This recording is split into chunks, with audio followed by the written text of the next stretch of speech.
Bienvenidos a un caso de los más extraños de la historia de las tierras altas de Tennessee. Antes de empezar, deja un comentario de dónde estás viendo esto y la hora que escuchaste esta historia. Queremos saber de dónde y en qué horarios del día o noche se reciben estas historias documentadas. Los cuervos fueron los primeros en hallarlos.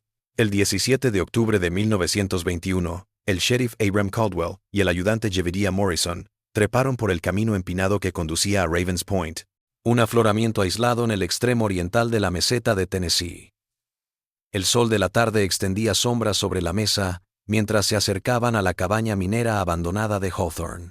Hacía 3 semanas que nadie había visto a Silas Hawthorne, el viejo buscador solitario que había descubierto estas colinas hace unos 7 años. El sheriff Caldwell no se dejaba impresionar fácilmente. A sus 47 años había luchado en la Gran Guerra, visto morir a su esposa e hija menor en la gripe, y había pasado 23 años en el cuerpo de policía de 3 condados.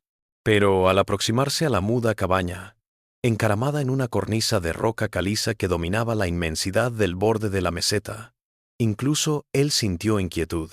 «Algo anda mal, Morrison», dijo, su aliento creando nubes en el aire frío de la montaña. El chico asintió en silencio, una mano sobre su revólver enfundado. Una parvada de cuervos volaba en círculos, sus graznidos roncos llenando el valle. Parecían excitados, lanzándose en picado sobre la cabaña antes de regresar a la seguridad de los altos pinos que rodeaban el claro. Luego, en su informe oficial, Caldwell diría que los cuervos estaban actuando fuera de sus patrones habituales de carroñeo. La cabaña parecía intacta, sin ventanas rotas, sin puertas astilladas, solo un silencio inquietante que emanaba de la cabaña como si el aire mismo se hubiera congelado a su alrededor. Lo que encontraron aquella mañana otoñal perseguiría al condado de Highland durante generaciones. La puerta de la cabaña estaba abierta, rechinando suavemente con el viento de la montaña. Dentro, la mesita estaba puesta. 2 platos, 2 tazas, 2 juegos de cubiertos, todo cubierto de polvo. Una olla de estofado, ahora seca y enmohecida, todavía estaba en la estufa fría. El sheriff observó con creciente inquietud que había 2 sillas en la mesa, aunque se sabía que Silas Horn vivía solo. «Revisa por signos de violencia», dijo Caldwell, su voz sorprendentemente fuerte en la habitación silenciosa. Las tablas del suelo crujieron bajo sus pies mientras recorrían con cautela el reducido espacio. El polvo lo cubría todo, intacto, excepto por un par de huellas que iban del dormitorio a la puerta principal. Solo un par. El calendario de la pared estaba en septiembre. El día 25 estaba marcado en rojo. Eso habría sido hace 3 semanas, calculó el sheriff, la última vez que alguien en el pueblo había visto a Hawthorne con vida.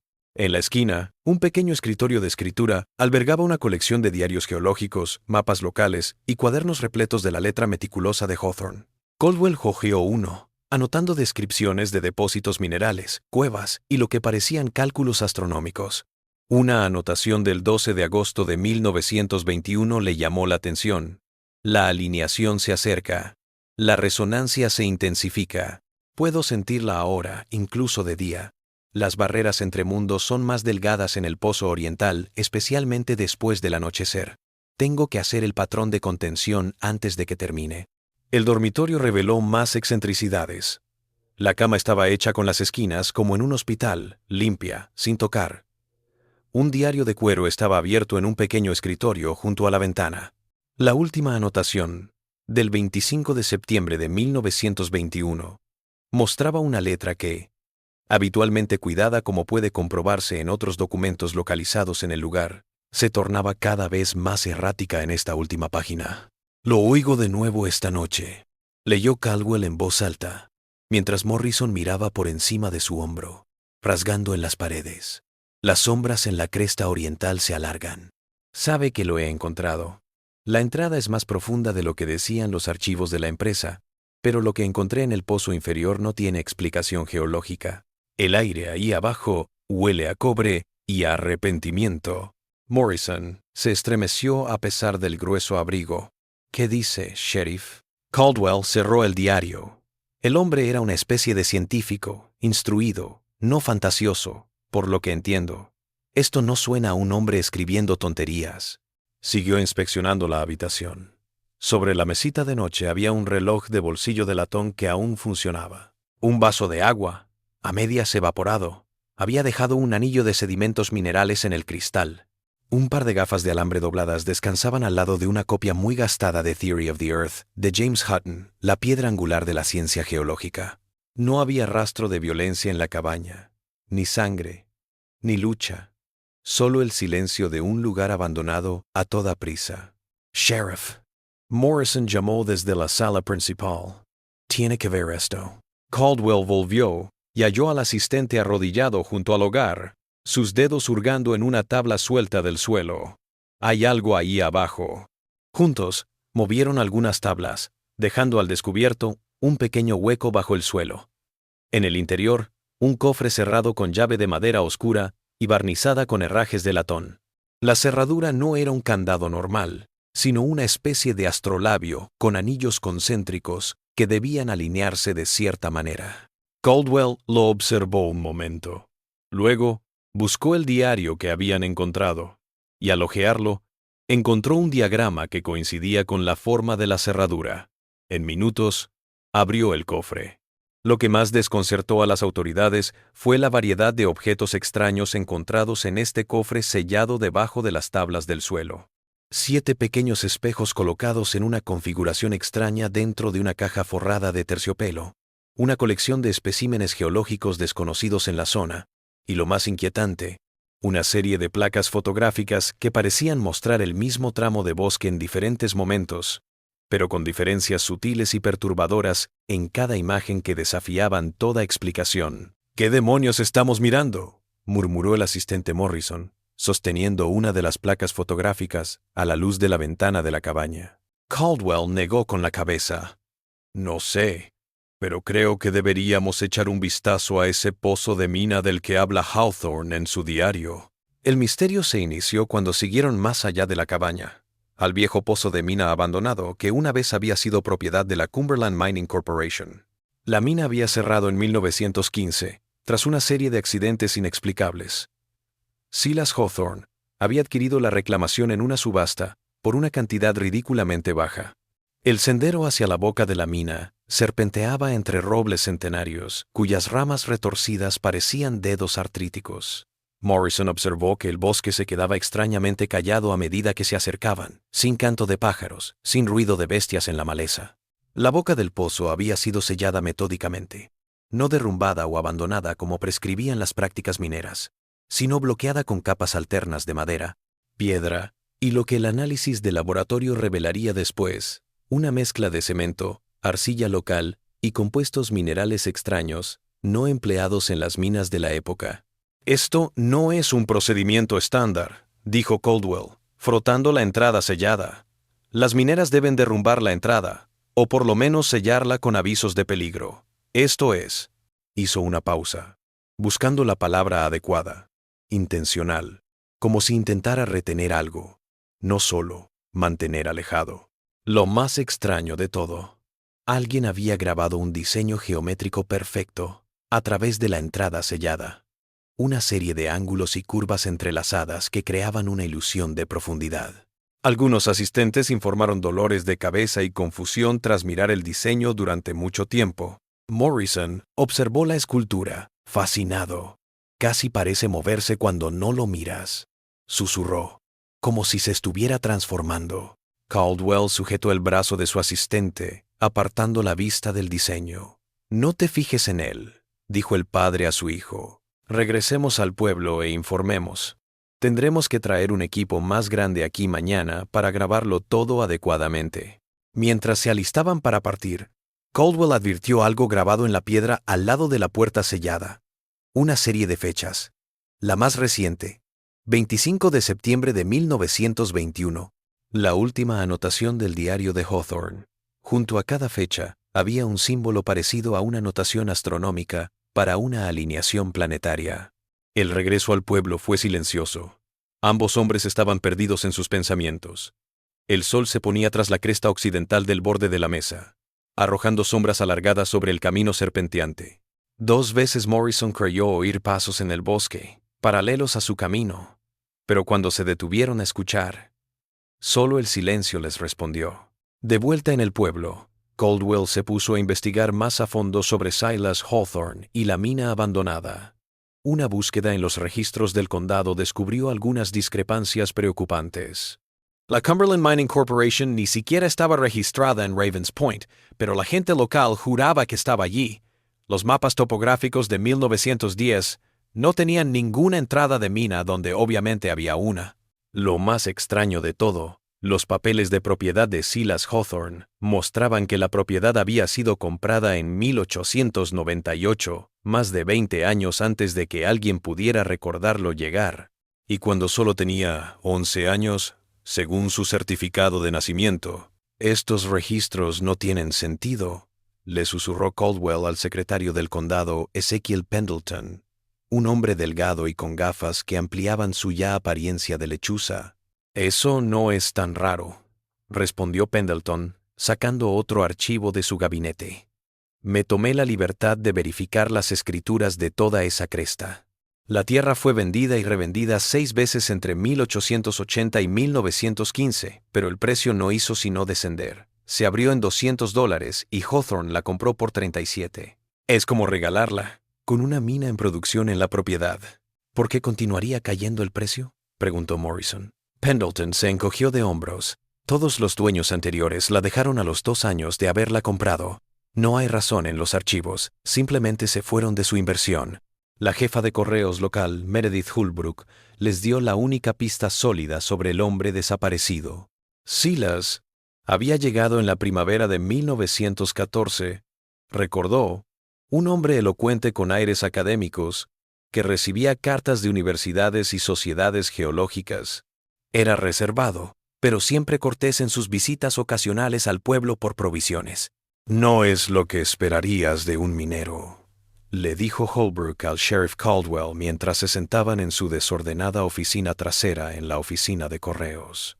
La mayoría de los hombres que vienen a buscar oro a estas montañas son tipos duros, prácticos, con tierra en las uñas. Las manos de Silas eran las de un erudito, suaves, manchadas de tinta en lugar de callos. Ella metió la mano en un cajón y sacó un atajo de cartas atadas con una cuerda. Estas llegaron para él la semana pasada. Las estaba reservando hasta que volviera al pueblo. Los sobres estaban matasellados en Viena, en Praga y últimamente en la Universidad de Miskatonic en Massachusetts. Todos iban dirigidos al Dr. S. Hawthorne, Ph.D. ¿Doctor?, dijo Caldwell sorprendido. Holbrook asintió.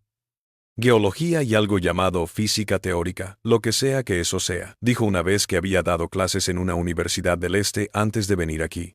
Algo cambió el invierno pasado, prosiguió Holbrook, frunciendo el ceño ante el recuerdo. Se distrajo, se inquietó. Empezó a solicitar libros raros a través de mi departamento. Textos arcaicos sobre fenómenos subterráneos. Folclore de los Cárpatos. Me preguntó si alguna vez había oído hablar de gente que se perdía en estas montañas, en las calizas del borde oriental de la meseta, y si yo había oído. ¿Y usted?, preguntó Caldwell. Mi abuela decía, respondió ella dudando, que hay sitios en estas colinas a los que los Cherokee no iban, sitios donde la luz se queda corta y el sonido se arrastra de forma extraña. Solo supersticiones de ancianas. Ella se detuvo. ¿Pero qué, señora? ¿Holbrook? Ella lo miró fijamente. Pero toda superstición tiene un grano de verdad, sheriff. Esas antiguas tribus han habitado aquí durante generaciones antes de que llegáramos. Conocían estas montañas como nunca lo haremos nosotros. La investigación podría haber terminado ahí. Otra desaparición sin resolver en las tierras altas de Tennessee, si no fuera por lo que ocurrió 6 días después. La noche del 23 de octubre, cuando el condado se oscureció, el ayudante Morrison regresó solo a la cabaña de Hawthorne para recoger más pruebas. Caldwell había sido llamado para resolver una disputa en la parte sur del condado, y Morrison, deseoso de probarse a sí mismo, se ofreció a recuperar los diarios y las placas fotográficas que habían dejado atrás. No apareció esa noche. Caldwell, alarmado, organizó una partida de búsqueda a la primera luz. Encontraron el caballo de Morrison atado a un árbol no lejos de la casa, claramente angustiado, tirando de la cuerda y negándose a quizarse. Pero no había rastro de Morrison. En la cabaña, encontraron el cuaderno de Morrison abierto en la mesa, su última entrada, interrumpiéndose a mitad de una oración. Algo anda mal con la acústica aquí. Al hablar, mi voz se refleja en la dirección equivocada. Las sombras no se proyectan donde deben. Todavía creo que oigo. El lápiz se había deslizado por la hoja, trazando una línea dentada que se salía del papel. Pero lo que encontraron en la boca de la mina fue aún más perturbador. La entrada sellada de la mina había sido movida. Aunque permanecía bloqueada, las geométricas tallas habían sido reordenadas sutilmente, de una manera que los oficiales inspectores no podían precisar, pero que encontraban perturbadora. Las fotografías tomadas en la primera investigación y comparadas con la nueva disposición lo confirmaron. Algo había cambiado. «Esto es imposible», susurró el asistente Warren, el segundo al mando después de Caldwell. «La piedra no se reordena en una noche». Caldwell no respondió, pero su rostro se oscureció mientras instruía a los hombres para que iniciaran una búsqueda en el bosque circundante. No hallaron nada, ni rastro, ni signos de violencia, nada que indicara dónde pudo haber ido Morrison. La búsqueda continuó toda la tarde. Caldwell regresó solo a la cabaña. Algo en las últimas palabras de Morrison lo atormentaba. La acústica, los ecos. De pie en medio de la sala principal, aplaudió. La respuesta que le llegó parecía surgir no de las paredes que lo rodeaban, sino de debajo de sus pies. Volvió a aplaudir girando sobre sí misma. El eco se movió, sonando como si viniera de otro lugar. Recogió instintivamente una piedrecita de al lado de la chimenea y la dejó caer al suelo. Rebotó una vez. Luego, rodó con determinación antinatural hacia el dormitorio. Caldwell la siguió con la mirada mientras la piedra se arrastraba por el suelo del dormitorio hasta detenerse en la pared norte. Inspeccionó la pared, sus dedos recorriendo los troncos toscos hasta que sintió una corriente de aire. Una costura apenas visible revelaba una puerta oculta camuflada en la pared. Le llevó unos minutos encontrar el mecanismo. Un nudo en la madera que al presionarse liberaba un cerrojo oculto. La pared se abrió hacia el interior sin hacer ruido, dejando al descubierto un angosto pasadizo excavado directamente en la roca caliza de la montaña. Caldwell vaciló solo un momento antes de sacar su linterna de la mochila y adentrarse en el túnel. El aire era más frío allí, con un sabor metálico que le quemaba la lengua. El pasadizo se inclinaba hacia abajo, sus paredes lisas y húmedas. Tras unos 50 metros, el túnel se abría en una pequeña cámara presidida por una mesa circular de piedra. Sobre la mesa había una colección de herramientas científicas, un teodolito, un sextante, una variedad de aparatos de medición que Caldwell no pudo identificar, todos colocados en orden alrededor de un objeto central cubierto con un paño de terciopelo. Caldwell se acercó lentamente, su linterna proyectando sombras alargadas que parecían tener vida propia. Con la respiración controlada, levantó el paño de terciopelo. Debajo había una esfera de obsidiana perfecta de unos 15 centímetros de diámetro. Su superficie era extrañamente lisa, reflejando la luz de la linterna en formas que parecían plegar y distorsionar la cámara a su alrededor. Tatuado en su piel estaba el mismo diseño geométrico que habían descubierto en la entrada sellada de la mina. Mientras observaba la esfera, Caldwell experimentó una extraña sensación, como si la cámara misma se expandiera y contrajera, las paredes respirando como un ser vivo. La linterna parpadeó, aunque no había viento. Un ruido desde más adentro del pasadizo le hizo levantar la vista. Un arrastre, como de piedra sobre piedra. Caldwell se detuvo, tratando de oír por encima del latido de su corazón. El sonido volvió, más cerca esta vez, y la voz, distorsionada, extraña, pero inconfundiblemente, la del asistente Morrison. ¿Es usted el sheriff? Encontré algo que tiene que ver. Caldwell vaciló. La voz era la de Morrison, pero algo en ella le erizó la nuca. Sonaba hueca, como hablar en un pozo. Morrison, ¿dónde estás, hijo? Solo un poco más adentro, sheriff. No va a creer lo que encontró Hawthorne ahí abajo. El instinto y el deber se enfrentaban en la mente de Caldwell. Cada parte de ella gritaba peligro, pero no iba a dejar a su asistente si había una posibilidad de que estuviera vivo. Con la mano en su revólver, Caldwell se adentró más en el pasadizo, alejándose de la cámara con la mesa de piedra. El túnel se estrechó y tuvo que encorvarse. El aire se enfrió. El olor a metal se intensificó. El corredor terminó en un pozo vertical que se perdía en la oscuridad. Escalones de hierro clavados en la roca descendían a la oscuridad.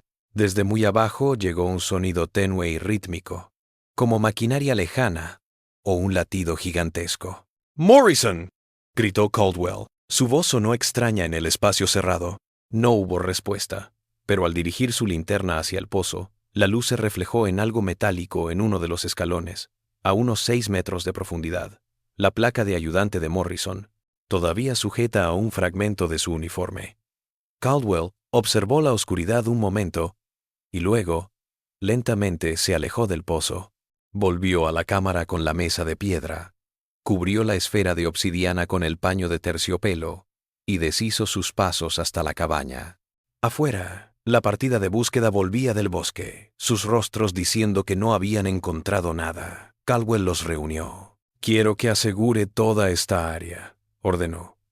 «Nadie se acerca a esa cabaña ni a la entrada de la mina hasta que tengamos el equipo adecuado y más hombres aquí. Algo le sucedió a Morrison y voy a averiguar qué».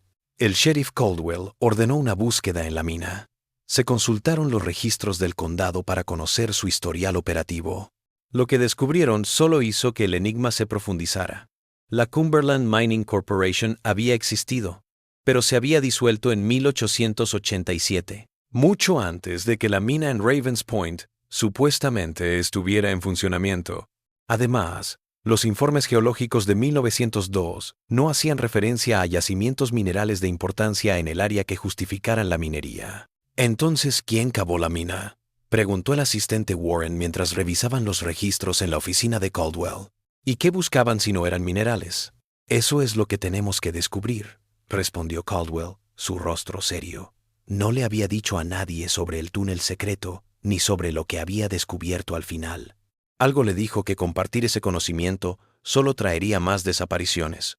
Lo peor era que 3 desapariciones anteriores habían tenido lugar cerca de Ravens Point entre 1879 y 1913. Cada una había sido interrogada por separado, sin que se hicieran conexiones entre ellas. Cada estudio apuntaba a formaciones geológicas extrañas en la proximidad de los lugares de desaparición. En todos los casos, los desaparecidos habían estado trabajando en alguna forma de estudio geológico o arqueológico. «Es como si el lugar los llamara», susurró Warren, atrayendo a la gente con el tipo de conocimiento correcto. «O el tipo equivocado», corrigió Caldwell. «Dependiendo de tu perspectiva». Tras una semana de búsqueda fallida, Caldwell recurrió a regañadientes al mundo académico en busca de asistencia. Las extrañas muestras en el cofre de Hawthorne desafiaban la comprensión, y las formas geométricas grabadas en la entrada de la mina habían empezado a aparecer en los sueños de Caldwell. El anatomista de la Universidad de Vanderbilt, el profesor Agustín Wexler, fue convocado para inspeccionar las extrañas muestras descubiertas en el cofre de Hawthorne. Alto y flaco, de ojos entrecerrados y manos inquietas. Wexler era un cristalógrafo y mineralogista de renombre mundial. Su análisis reveló algo increíble. Lo que parecían cristales de cuarzo ordinarios mostraban características imposibles. Estructuras microscópicas que desafían las reglas conocidas de formación de cristales y que parecen reorganizarse cuando no están siendo observadas directamente, en palabras de Wexler. Desafían los patrones conocidos de formación de cristales y parecen reorganizarse cuando no se observan. Nunca había visto nada igual, reconoció Wexler, apartando la vista de su microscopio en el laboratorio improvisado que habían montado en el ayuntamiento. Estos cristales no deberían existir, según todo lo que sabemos sobre moléculas y cristales. ¿Qué quiere decir?, preguntó Caldwell. Wexler se quitó las gafas, frotándose el puente de la nariz. Los cristales crecen en formas fijas y regulares, sheriff. Es una de las leyes de la naturaleza. Pero estos ejemplares, parecen existir en muchas formas a la vez. Cuando mido el ángulo entre caras, me da diferente aunque el cristal no se haya movido. ¿Es eso posible? No, dijo Wexler con firmeza. No lo es. Al menos no en el sentido de ninguna ciencia reconocida. Y sin embargo, gesticuló hacia los ejemplares. Wexler se obsesionó con los especímenes, pidiendo permiso para llevárselos a su laboratorio para un estudio extendido. El sheriff Caldwell asintió, sin encontrar nada malo en la persecución académica. El profesor volvió a Vanderbilt con los cristales, las placas fotográficas y las copias de los diarios de Hawthorne y prometió mandar informes periódicos de sus descubrimientos. Las actualizaciones llegaron semanalmente al principio, informes técnicos que Caldwell apenas podía comprender. Wexler informó sobre túneles cuánticos, estructuras reticulares cristalinas que existían en estados superpuestos y anomalías electromagnéticas que desafiaban la física clásica. Entonces, los informes se hicieron más raros, más erráticos. La escritura de Wexler se deterioró. Su exactitud científica se convirtió en especulación y teorización salvaje. Su última carta, que llegó 3 semanas después de que tomara posesión de los especímenes, no tenía más que un párrafo legible entre montones de ecuaciones y diagramas. Las muestras no son solo rocas, son ojos, puertas por las que algo nos mira. El diseño geométrico es cerradura y llave. Hawthorne lo sabía. Estaba intentando cerrar la grieta, no investigarla.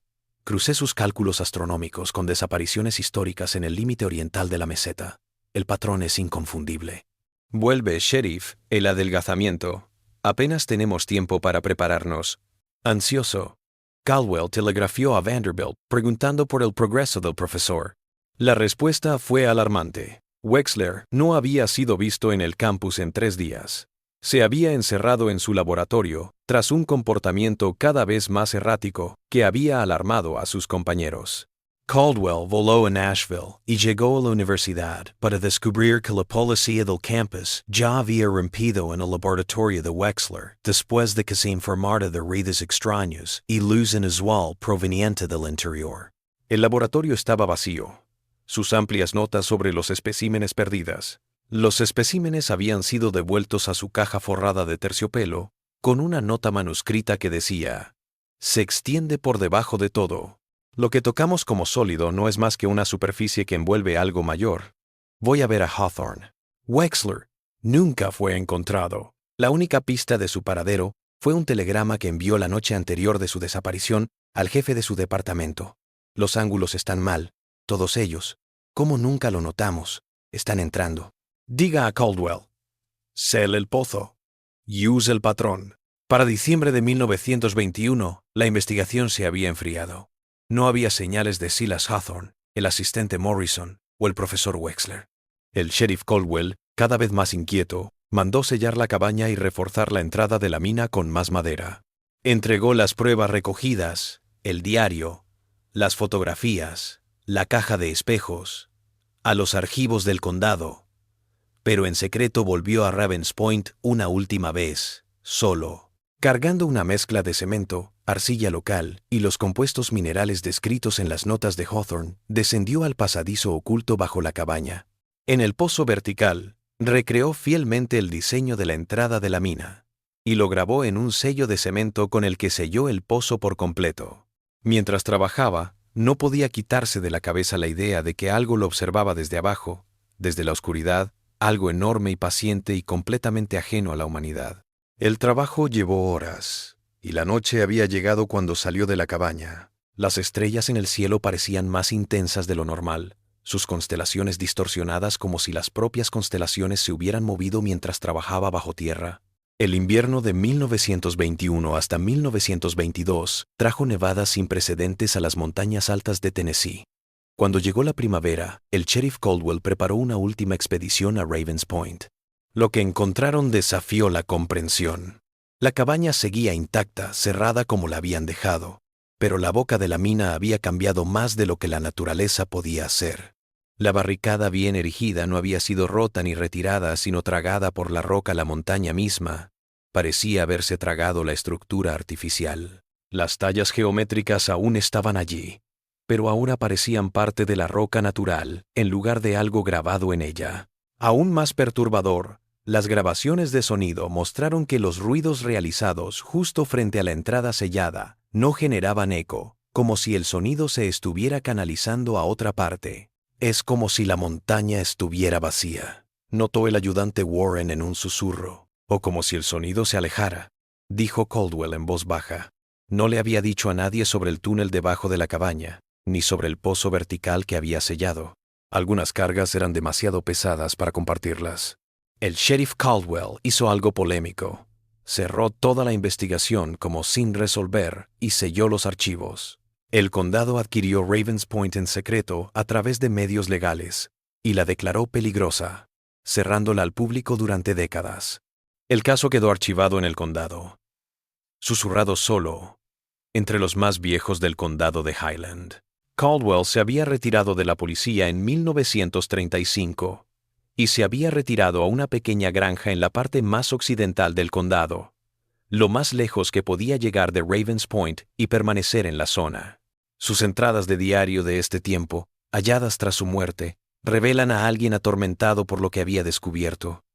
Los sueños siguen, siempre iguales. Bajo el pozo, los escalones fríos bajo mis manos, pero nunca llega a su fin.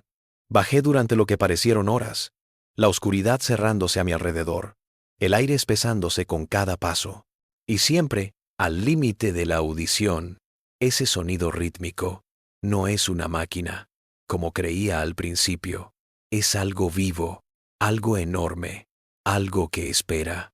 El patrón se repite en todas partes, en la madera de una veta, en las líneas de una pared de piedra, en la disposición de las estrellas en el cielo nocturno. Lo veo cuando cierro los ojos. Creo que lo voy a ver después de muerto también.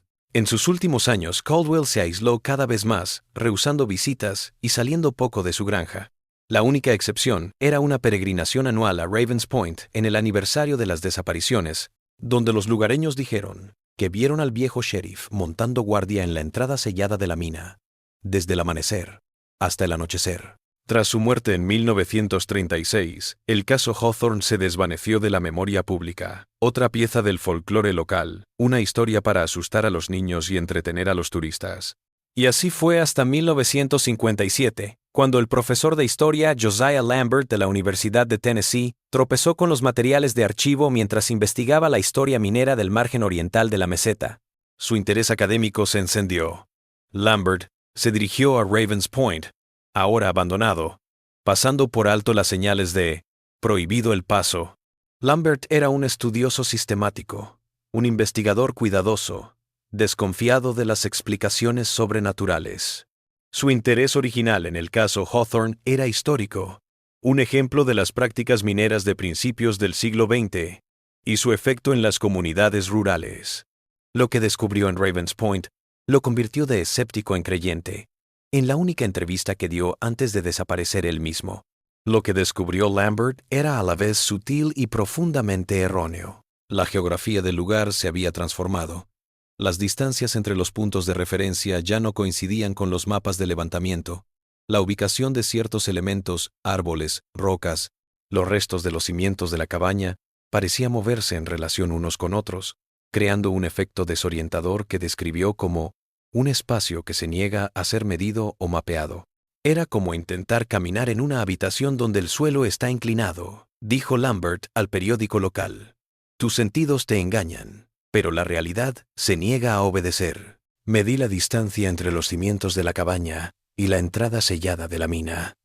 Medí 3 veces y obtuve 3 resultados diferentes, y no había movido mi equipo. Lo más importante fue que Lambert se dio cuenta de que la desaparición en el borde este de la meseta, cuando se mapeó a lo largo del tiempo, revelaba un patrón. Grupos de personas desaparecidas cada 33 años que se remontaban a los registros del condado más antiguos de 1823. No es casual, repitió. Estas desapariciones se dan en períodos que coinciden exactamente con ciertas alineaciones astronómicas. El próximo grupo debería empezar en 1958, si el patrón continúa. Las notas de investigación de Lambert halladas en su despacho universitario tras su desaparición incluían una última anotación. El patrón de desapariciones coincide exactamente con la resonancia orbital de determinados cuerpos celestes. Hawthorne lo sabía. Sus mediciones no eran geológicas, eran astronómicas. La mina no baja, atraviesa. 2 semanas después de dar la entrevista, Josiah Lambert regresó a Ravens Point para lo que dijo a sus colegas eran mediciones confirmatorias finales. Nunca más se le volvió a ver. Su equipo fue hallado ordenado junto a la entrada sellada de la mina, su cuaderno abierto en una página donde había copiado fielmente el patrón geométrico que tanto había inquietado al sheriff Caldwell décadas atrás.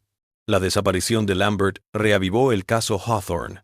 Los científicos actuales que usaron equipo geológico sofisticado trataron de cartografiar la mina abandonada en 1958. Sus esfuerzos se vieron frustrados por fallos de equipo y extrañas anomalías magnéticas. El único escaneo incompleto que pudieron obtener reveló algo imposible.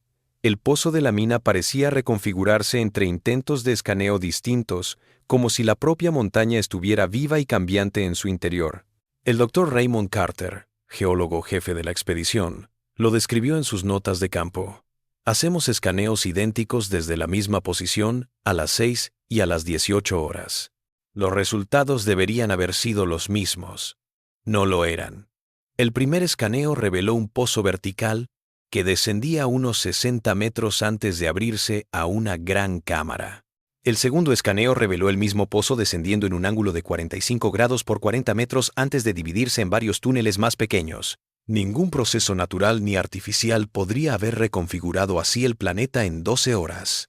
La investigación se detuvo cuando 2 miembros del equipo desaparecieron durante una sesión de vigilancia nocturna. Su equipo de grabación, recuperado más tarde, solo grabó estática y un sonido rítmico que los expertos en audio no pudieron identificar, pero que causó incomodidad psicológica a los sujetos de prueba expuestos a él. Los últimos minutos de la grabación capturan un diálogo entre los investigadores desaparecidos. ¿Ves eso en el borde del diseño? Se mueve. Todo se mueve. Eso no se puede. Está grabado en piedra. Oye, ¿lo oyes? Se acerca. Las lecturas están fuera de rango. Esta cosa debe estar rota. Espera. ¿Qué le pasa a la entrada? Está. La grabación finaliza con un estallido repentino de estática y luego silencio. Para 1960 todas las preguntas oficiales sobre las anomalías de Ravens Point habían cesado. La propiedad se convirtió en propiedad federal y se la llamó Área Restringida de Investigación. Pero nunca se admitieron públicamente actividades de investigación. Los lugareños crearon sus propias teorías a lo largo de los años. Otros murmuraban sobre extrañas condiciones atmosféricas en el extremo oriental de la meseta, que provocaban alucinaciones y pérdida de orientación. Otros hablaron de la peculiar estructura de piedra caliza de la zona y que gases desconocidos se filtraban desde el subsuelo, alterando la percepción y el comportamiento. Vernon Holcomb, cuya familia había residido en Ravens Point durante generaciones, dio una razón más realista a los visitantes curiosos. Es solo un lugar donde las cosas no van bien, decía, rehusándose a elaborar. Cuando se le insistía, solo añadía: hay sitios que no están hechos para personas, eso es todo. Los más supersticiosos murmuraban sobre cuentos cherokee de lugares delgados en las montañas, sitios donde el velo entre los mundos era tenue. Indicaron que los nativos siempre habían evitado ciertos lugares en el extremo oriental de la meseta, declarándolos tabú en sus leyendas orales. Margaret Whitefeather, una de las últimas ancianas cherokee de la zona, relató la visión de su pueblo cuando fue entrevistada en 1965. Nuestra gente siempre ha conocido los lugares de respiración en las montañas, los puntos donde la piel del mundo se adelgaza, donde lo que está más allá a veces puede llegar.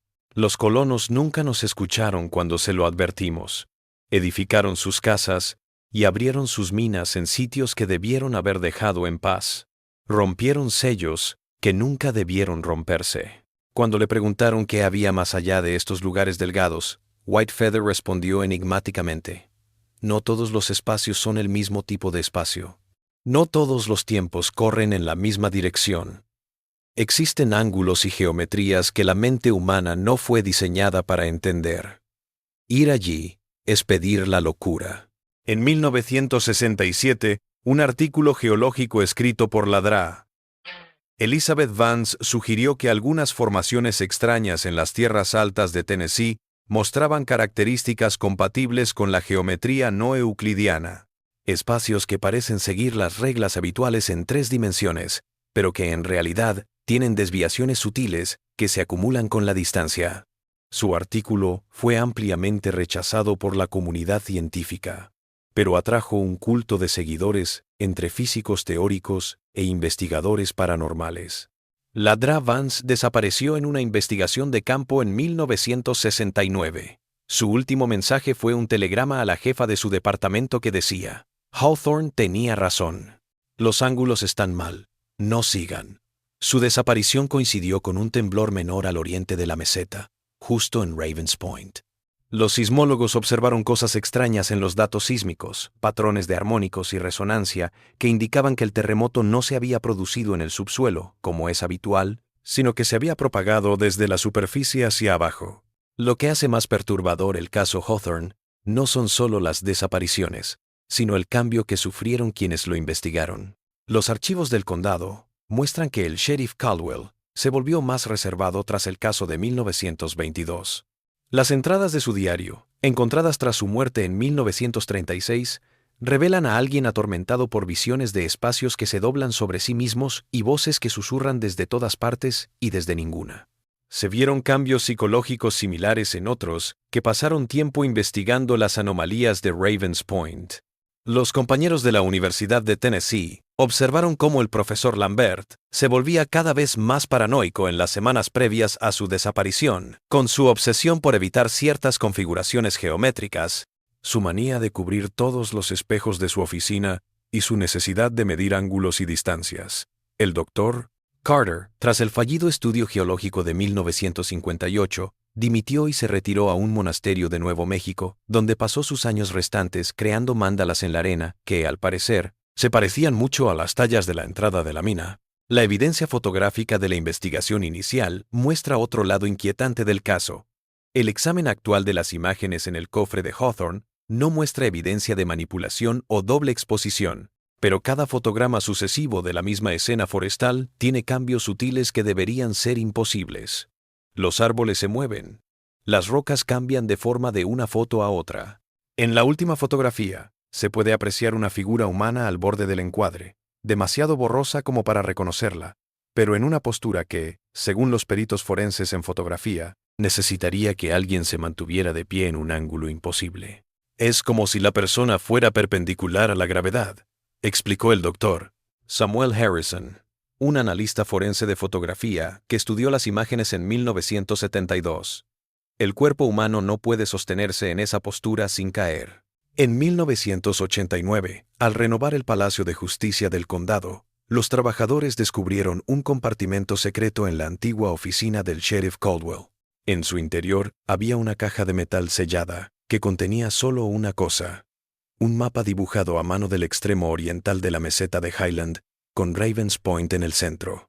Sobrepuesto en el mapa se trazó un diseño de líneas que enlazaban diferentes accidentes geográficos. Un diseño que, al ser digitalizado y analizado en 2002, se descubrió que coincidía exactamente con la posición de las estrellas visibles desde ese punto en una conjunción astronómica que se produce solo una vez cada 33 años. La última vez que se avistó esta conjunción desde Ravens Point fue en septiembre de 1921, la misma noche en que Silas Hawthorne escribió su última entrada en el diario. La astrónoma Dra. Julia Chen, quien analizó el mapa, se sorprendió por su exactitud.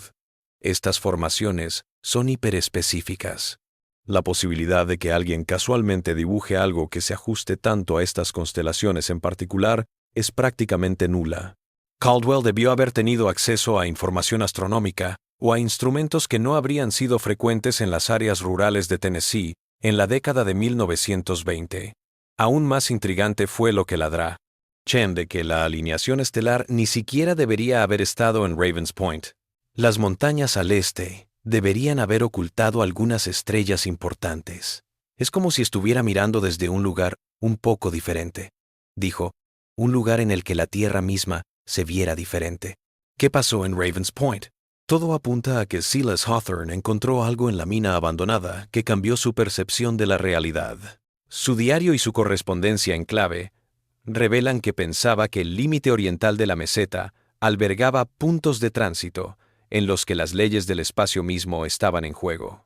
La mayoría de las explicaciones racionales se basan en lo psicológico.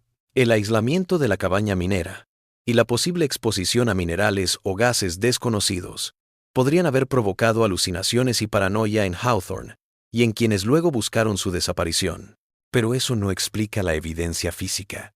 La entrada cambiada de la mina, las fotos imposibles, las muestras con propiedades extrañas, las relaciones matemáticas exactas entre las desapariciones y los fenómenos celestes. Sea lo que sea, el caso Hawthorne se ha convertido en parte del folclore del condado de Highland, una historia que se susurra, una advertencia de no adentrarse demasiado en ciertas partes aisladas del límite oriental de la meseta. La restricción federal sobre Ravens Point se levantó en silencio en 1994. La tierra fue redesignada como reserva natural sin restricciones.